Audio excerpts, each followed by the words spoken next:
We do have lovage over here. Look at the bees are buzzing, buzzing, happening.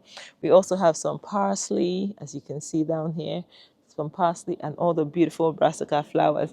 And my garlic is actually going to scapes. So the garlic scapes are forming. It should be June, but anyway, this is a 4-year-old plant. It's gone to seeds. It still gives you lots of leaves. All those leaves are edible, which we enjoy in our smoothies. Hello everyone and welcome to a new video. How are you doing? This is Mecca and this is my backyard garden, and hopefully we'll learn something or two and get some inspiration about growing in a small tiny space. My first experience with growing was in a small balcony in my former house. It was a rented apartment and we managed to grow some corn, some tomatoes and a few herbs. Now fast forward a few years later, we got our own house, but we didn't have a lot of garden space. So if you have a look, we had a little garden where the boys wanted to play football.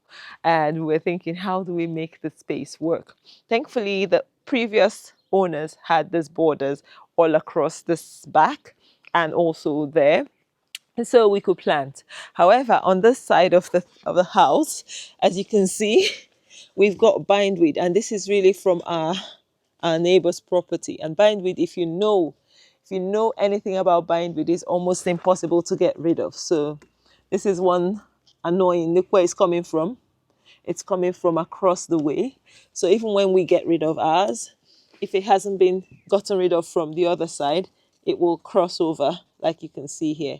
It's because of the bindweed and the lack of sunlight on that corner, we can't really grow a lot there, although I have managed to grow tomatoes and potatoes there.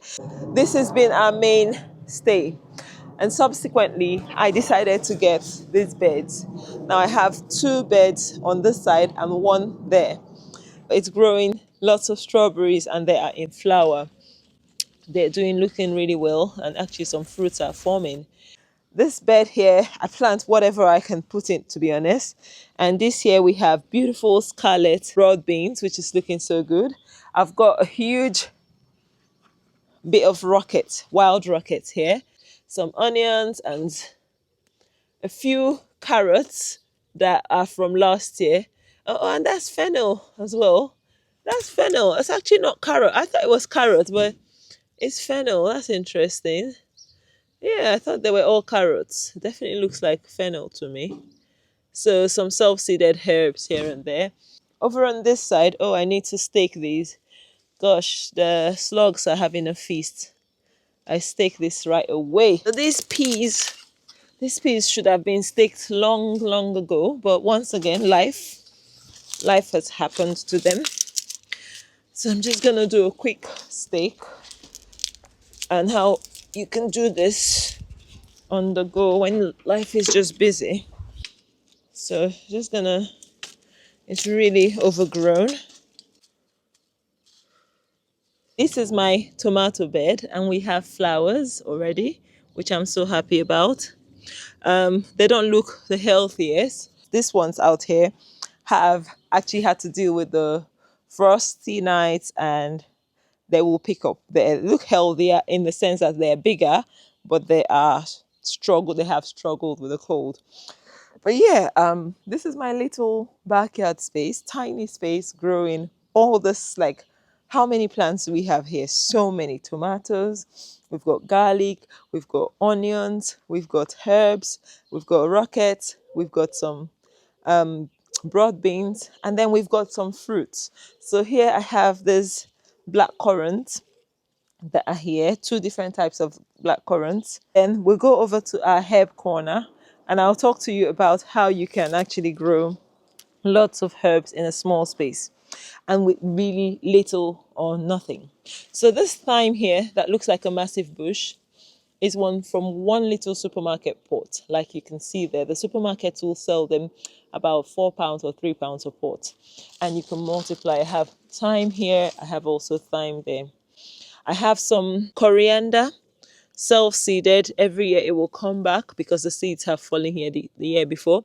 And I also have here some tarragon. French tarragon is really nice. It's a young one I bought last year, but it comes back every year. It's another perennial that is good.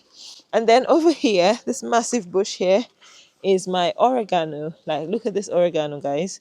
This is from also one of those tiny 4 pound supermarket containers that you get, and you can grow this much herbs. It just spreads easily. Look at the bottom here.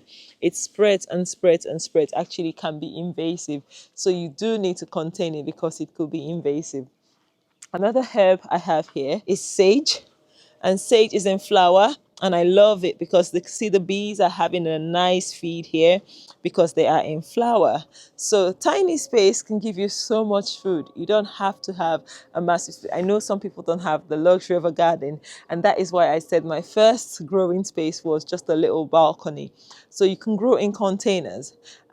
If this video it's inspired you to grow a little, like you don't need a huge space. Look at this bathtub. It doesn't look the most prettiest, but we've used an old bathtub to grow herbs, and we can have fresh herbs to really spice up our cooking. So just a little space will give us so much food if you can just look at it differently, change the way you see things. Okay, when we first came here, this was like obviously a lawn, and I thought, I don't want to eat lawn, I don't want to eat grass, I want to actually eat food. Yes, my boys would love to play football here, but what would be more beneficial to the whole family and for me mentally and physically is coming out here once in a while to do some gardening. And that's why I decided to make this little space a garden from home.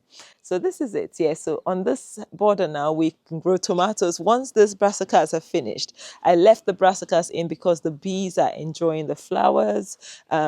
Some greens are still being picked from here, as you can see. We do have perennial kale here. I have also one massive perennial kale tree. This perennial kale tree is about 4 years old, believe it or not. It's a very, very old plant. This is a 4-year-old plant. It's gone to seeds. It still gives you lots of leaves. All those leaves are edible, which we enjoy in our smoothies. And this is good food, okay? So this is my little space, tiny space. As always, you can use the space. You don't need to have an allotment space. The things on the ground here are plants that will go mostly to the allotment. The sweet corn, although I will container plant some sweet corn. The herbs, I will talk about them in a different video because that's a special video for that. And tomatoes also, I have made cuttings and I will talk about them in a different video. Okay, so we've come to the end of our video today. Have you enjoyed this video? Has it added any value to you? If it has, give us a thumbs up and don't forget to subscribe if you haven't yet. And until next time, see you in another video. Bye-bye.